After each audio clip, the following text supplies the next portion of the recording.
হজরত ইদ্রিস আলাহিসাল্লাম তখনও তাকে চিনতে পারেননি। তিনি বারবার অনুরোধ করলেও মেহমান কোনো খাবার গ্রহণ করলেন না।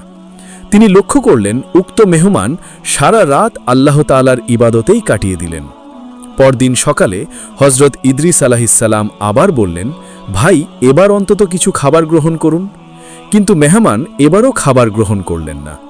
তখন হজরত ইদ্রিস আলাহিসাল্লাম বললেন, ভাই, চলুন আমরা একটু আল্লাহর জমিনে ঘুরে আসি, আল্লাহর নেয়ামতগুলো নিজ চোখে দেখে তার শুকরিয়া আদায় করি। মেহমান কথায় রাজি হলেন। এরপর তারা দুজনে একসঙ্গে বের হলেন। হাঁটতে হাঁটতে তারা অনেক দূরে চলে গেলেন। হঠাৎ তাদের সামনে একটি সুন্দর বাগান পড়ল। সেই বাগানে সব ধরনের ফলমূল বিদ্যমান ছিল। তখন মেহমান বললেন, হে আল্লাহর নবী, চলুন এই বাগানে প্রবেশ করি এবং এখান থেকে কিছু ফল আমি এবং আপনি একসঙ্গে খাই।